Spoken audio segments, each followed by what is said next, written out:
अस्सलाम वालेकुम। क्या हाल चाल, उम्मीद करते हैं कि आप खैरियत से होंगे और हमारी दुआ है कि आप हमेशा खुश रहें, हंसते और मुस्कुराते रहें और इसी तरह हमें अपना प्यार दिखाते रहें। बिल्कुल जी, मेरा नाम मुअज्जम अली, मैं हूं तारिक महमूद, मैं मोहम्मद यूसुफ। तो आज हम जिस वीडियो पर रिएक्ट करने जा रहे हैं, वीडियो का टाइटल है India foreign minister interview in Austria. तो एस जयशंकर की वीडियो है भाई साहब। तो इस चैनल का लिंक आपको डिस्क्रिप्शन में मिल जाएगा, जरूर विजिट करें। छोटी सी वीडियो होती है और इन्फॉर्मेटिव काफी होती है। वीडियो देखते हैं और अपना रिव्यू कर देंगे। काउंट डाउन करते हैं, 1 2 3 video start. The epicenter of terrorism. Well, I did it again today. Doesn't sound very diplomatic, does it? Because you are a diplomat doesn't mean you are untruthful. I could use much harsher words than epicenter. So believe me. नमस्कार, सलाम, प्रणाम और सुबह के इंडी plus news देख रहे हैं सभी दर्शकों को प्यार भरी सत श्री अकाल। दोस्तों, भारत के विदेश मंत्री सुब्रमण्यम जयशंकर जी जिस भी देश के अंदर जाते हैं, भारत का सीना गर्व से चौड़ा कर देते हैं। दोस्तों, एक समय हुआ करता था यूरोपियन यूनियन के पत्रकारों को हमारे ऑफिशियल अपना इंटरव्यू देने से 100 बार सोचा करते थे और डरा करते थे, और कई बार तो उनको कहा करते थे कि आपने कौन कौन से क्वेश्चन पूछने हैं, उसका सारा एक ब्यौरा दो, फिर हम आपको इंटरव्यू देंगे। लेकिन आजकल दोस्तों, बिल्कुल जो मर्जी क्वेश्चन आपने भारत के विदेश मंत्री से पूछना है, मुंह पर पूछिए और भारत के विदेश मंत्री चाणक्य नीति से ऐसा जवाब देंगे कि बड़े बड़े पत्रकारों का भी मुंह बंद करवा देंगे। ऐसा ही कुछ हमें देखने को मिला दोस्तों इन दिनों ऑस्ट्रिया के दौरे पर गए हुए भारत के विदेश मंत्री सुब्रमण्यम जयशंकर जी के द्वारा। दोस्तों, ऑस्ट्रिया के दौरे पर गए ऑस्ट्रिया के चांसलर, वहां के टॉप लीडर, उनके फॉरेन मिनिस्टर, स्लोवाकिया के फॉरेन मिनिस्टर, बहुत बड़ी बड़ी मीटिंगें चल रही हैं भारत के विदेश मंत्री की ऑस्ट्रिया के अंदर वहां पर जाकर अपनी एक डील भी साइन करने वाले हैं। और ऑस्ट्रिया और भारत की जो दूरी है तकरीबन 6303 किलोमीटर की बताई जाती है, और भारत के विदेश मंत्री वहां गए हैं। गूगल मैप पर देख लीजिए कहां पड़ता है ऑस्ट्रिया, फिर न्यूज सुनने का आपको मजा आ जाएगा। ये है दोस्तों प्यारा भारत और ये है यूरोप। ऑस्ट्रिया यूरोपियन यूनियन की कंट्री है और ऑस्ट्रिया के साथ लगते देश हैं जर्मनी, चेक, स्लोवाकिया, हंगरी, स्लोवेनिया। तो यही कारण है कि यहां पर अलग अलग देशों के विदेश मंत्री भारत के विदेश मंत्री को आकर मिल रही हैं। ऑस्ट्रिया की पॉपुलेशन जो है दोस्तों बताई जाती है 89 लाख की है। सारी बातें आपको पता लगी। अब आते हैं न्यूज पर। दोस्तों, ऑस्ट्रिया के अंदर भारत के विदेश मंत्री ने ऑस्ट्रिया के public broadcaster news channel ORF को इंटरव्यू दिया है। अब ये न्यूज पेपर क्या है इसके बारे में सुन लीजिए। इसकी स्थापना हुई थी 1 अगस्त 1955 के अंदर। 67 साल हो गए हैं इस न्यूज चैनल को चलते हुए, और ये न्यूज चैनल ऑस्ट्रिया के अंदर फेमस है ऐसा भी नहीं है। चेक Republic, Germany, Hungary, Italy, Slovakia, Slovenia, Switzerland, America तक भी इसका न्यूज चैनल सुना जाता है, इनकी कवरेज सुनी जाती है। ये एक बहुत बड़ा न्यूज़पेपर है। यहां पर भारत के विदेश मंत्री इंटरव्यू दे रहे हैं और उनकी बातों को यूरोपियन यूनियन के अंदर सुना जाएगा। अब दोस्तों, इंटरव्यू हुआ, कई बातें पूछी गई। रशिया के बारे में पूछा गया, चाइना के बारे में पूछा गया, और तो और पाकिस्तान के बारे में पूछा गया। अब दोस्तों, पाकिस्तान के बारे में चक्कर ये पड़ गया कि ये ऑस्ट्रिया के एक पत्रकार, ORF के पत्रकार ने भारत के विदेश मंत्री को कहा कि आपने पाकिस्तान को कहा एपिसेंटर ऑफ टेररिज्म।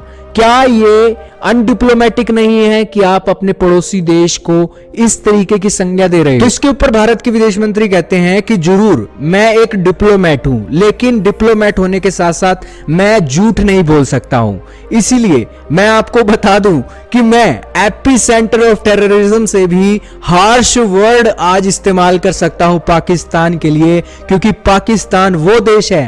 क्या आप बिलीव करोगे इस पाकिस्तान ने हमारे देश की पार्लियामेंट पर हमला किया? क्या आप बिलीव करोगे इन्होंने 2008 के मुंबई अटैक में फॉरेन टूरिस्टों के ऊपर हमला किया? क्या आप बिलीव करोगे क्रॉस बॉर्डर टेररिज्म के तौर पर आए दिन पाकिस्तान अपने आतंकवादी भेजता रहता है? क्या आप बिलीव करोगे कि क्या शहर के बीचों बीच सबकी आंखों के सामने पाकिस्तान की सेना के साथ मिलकर ये आतंकवादी कैंप चला रहे हैं? दोस्तों, इतनी खरी खरी बातें भारत के विदेश मंत्री ने सुनाई जब इनके ये जो एक ऑस्ट्रिया के एक पत्रकार ने ये सभी बातें पूछी। ये बयान भी दोस्तों आज हम आपको सुनाने वाले हैं। बेसिकली हिंदी में आपको बता दे थोड़ा सा, ताकि इंग्लिश में किसी किसी को समझ ना आए तो ये बातें पता लग जाए। इसके बाद दोस्तों, वो पत्रकार भारत के विदेश मंत्री से कहता है कि क्या अब ये एक पॉसिबिलिटी बन गई है कि भारत और पाकिस्तान आने वाले समय में जंग लड़ने वाले हैं। तो इसके ऊपर भारत के विदेश मंत्री ने कहा कि सबसे पहले तो दुनिया को यह देखना चाहिए कि टेररिज्म उठ कहां से रहा है।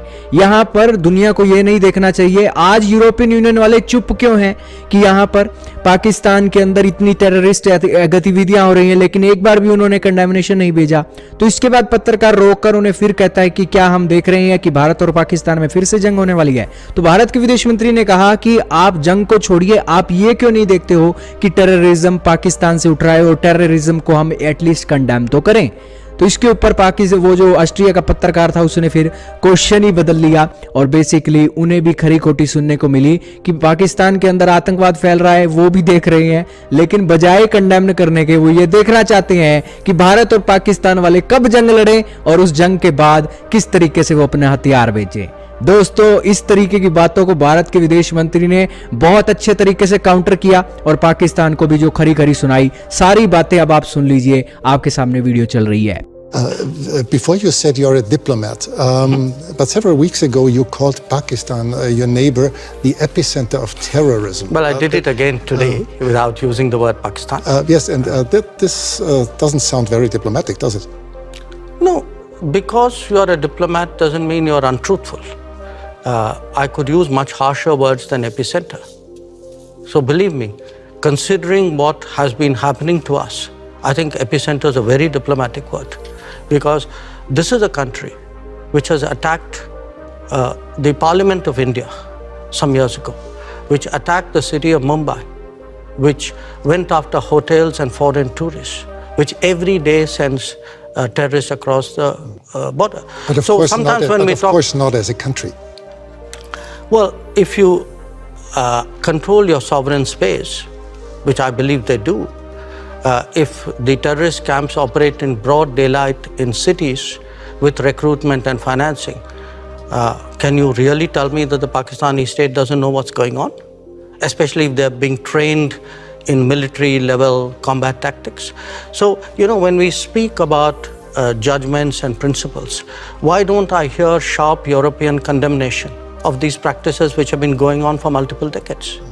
Does the world have to be concerned that there someday will be a war between India and Pakistan? I think the world has to be concerned that there is terrorism going on and the world often looks away. The world often feels it's not my problem because it's happening to some other country. I think the world needs to be concerned about how sincerely and strongly it takes up the challenge of terrorism. But has the world to be concerned about the future war between India and Pakistan? I think the world needs to be concerned about terrorism. That's because, what you said. Yes, sure. Because look, if you pose it the way you do, that's like giving a free pass to terrorism, saying, let's worry about the next consequence of it. I am worried about the terrorism. Okay, let's change the subject. You're free. Doctor S Jaishankar की बात करें तो उनके भाई जवाब ही ऐसे होते हैं कि बंदा जो अगला है ना वो लाजवाब हो जाता है। बिल्कुल जी, बिल्कुल। उसके पास दोबारा ना वो सवाल करने का मौका ही नहीं रहता। एकदम उसके दांत खट्टे हो जाते हैं। उसके दांत भाई खट्टे हो जाते हैं। जब बंदा सही हो ना हाँ, तो उसको कोई टेंशन ही नहीं। एक चोर उचक्का हो, वो बातों को घुमाता है फिराता है। जब एक है ही हक पर उसने बात ही हक की सच की करनी है। इतना मर्जी शातिर बंदा हो ना भाई, जब सच्चाई की बात होती है ना, जब वो झूठ बोल रहा था तो साफ ज़ाहिर मुंह से भी पता चल जाता है। बिल्कुल। और वो पकड़ा जाता है जी। और वो तो सवाल का जवाब देना चाहता ही नहीं होगा अक्सर। तो जो सवाल किए गए थे आतंकवाद, साफ ज़ाहिर है कि आज तक इंडिया ने आतंकवाद का सामना करना पड़ा, आतंकवाद का इंडिया को पाकिस्तान की तरफ से होता रहा है और ये सच्चाई भी है। आज तक इंडिया की तरक्की इसकी वजह से रुकी रही, कितने जो मासूम लोगों की जानें भी गई हैं। अच्छा, यूरोपियन यूनियन आज भी नहीं चाहती कि ये इस खित्ते में अमन हो, पाकिस्तान और इंडिया आपस में इनके ताल्लुकात बेहतर हो। ना यूरोप चाहता है ना अमेरिका चाहता है। मतलब उसने देखो ना सवाल कौन सा किया कि जंग कब हो रही है, चाहते हैं बीजी आपस में लड़े और हमारे हथियार जो वो बिके। कब आप लोग जंग करोगे हमें बताओ। हम उस हिसाब से ना अपने हथियारों की और जो है ना वो तेजी से बनाना शुरू कर दे। यार मेरी बात सुनो, आतंकवाद इंडिया जब शुरू से ही आतंकवाद चिल्ला रहा है किसी यूरोपियन कंट्री या अमेरिका ने सीरियस लिए ही नहीं इंडिया को कि भाई साहब ये क्यों बंदे पीट रहे हैं, आतंकवाद हो रहा है या नहीं हो रहा, तो बंदा कान पे उनके इस एंकर के दांत खट्टे क्यों हुए? डॉक्टर साहब ने क्या कहा है कि हमें भाई आपको दहशतगर्दी नजर नहीं आ रही? और भाई साहब वो ना, आप जंग की बात कर रहे हो यार। ये ना इंडिया इतनी दफा आवाज उठाता है यूएन में भी, अमेरिका में, यूरोपियन कंट्री में, लेकिन उन्होंने कभी इसका जवाब दिए नहीं, उन्होंने टेंशन ही नहीं ली। वो चाहते कारण हैं भाई, लेकिन एक जब अमेरिका के ऊपर हमला हुआ ना, तब जाके उनको पता लगा कि भाई आतंकवाद है। उन्होंने ऑपरेशन भी की। तो जब इनके ऊपर अपनी पड़ती है ना इन गोरों को, बिल्कुल, तो ये इनको सारे जो है वो काम सीधे नजर आ जाते हैं, सारे रास्ते और रशिया पर वो पाबंदियां कितनी लगा रहे हैं। जब गैस की बारी आई हाँ, तब यूरोप ने कहा तू कौन होता है अमेरिका मुझे रोकने वाला। तो भाई साहब इस एशिया में वो पाबंदियां लगा रहे हैं कि जीरो जो है वो क्लाइमेट चेंज हो रहा है, कार्बन को कंट्रोल करो, इस तरह के सैंक्शन लगा देंगे, ये कर देंगे, वो कर देंगे। मतलब ये कि वो ये नहीं चाहते कि ये जो है वही काम वो करके तरक्की कर चुके हैं। बिल्कुल। और अब हालांकि जितनी तरक्की उन्होंने की है फिजा को ऑलरेडी वो अलूता कर चुके हैं। जितनी मशीनरी का इस्तेमाल उन्होंने किया है और आज भी कर रहे हैं। दूसरे बड़े आजम जितने भी वो भाई डेवलप हो चुके हैं, और जब बारी आई एशिया की तो भाई कोई भी नहीं चाहता भाई ये एशिया जो ऊपर उठे। अभी कहते हैं कि क्लाइमेट चेंज हो रहा है, अब माहौल को खराब कर रहे हैं, पोल्यूशन हो रही है, रेडिएशन, ये वो सारा कुछ हो रहा है। तो ये ना भाई हर कंट्री जो है या जो ताकतवर है ना, वो ये नहीं चाहता कि जो दूसरा है ना वो उसके पास भी पावर हो जाए या थोड़ा सा वो भी तरक्की कर जाए। तो बाकी ये यूरोपियन कंट्री, ये तो मैं कहता हूँ भाई तमाशा देखने वाले हैं। बिल्कुल जी, ये तमाशा कहते हैं कि भाई वो दूसरों को अच्छा, लिबास देख लो, डेमोक्रेसी वाला लिबास पहना हुआ है ऊपर से, तो और हकीकत असलियत इनकी क्या है कि ये हमेशा चाहते हैं दुनिया आपस में लड़ती रहे। भाई दुनिया आपस में लड़ती रहेगी तो इनकी तरफ कोई उंगली नहीं करेगा ना। सही बात है। इसीलिए तो ये दूसरों को अपने मामलों में उलझाए रखते हैं, अपनी लड़ाइयों में ही मर जाएंगे। ये जो अपनी लड़ाइयाँ झगड़े पता कंट्री में जो चल रहे हैं, किसी को जंग करने की जरूरत नहीं, अपनी जंग में खुद मर जाएंगे। ऐसी बात है। चाइना जो है जब भी उसका नुकसान होगा अंदर से होगा। इंडिया है उसका भी अंदर से होगा। ऊपर वाला कितना हमला होगा, जंग होती है, 4 बंदे या 2-4 हजार आर्मी का बंदा शहीद हो गया।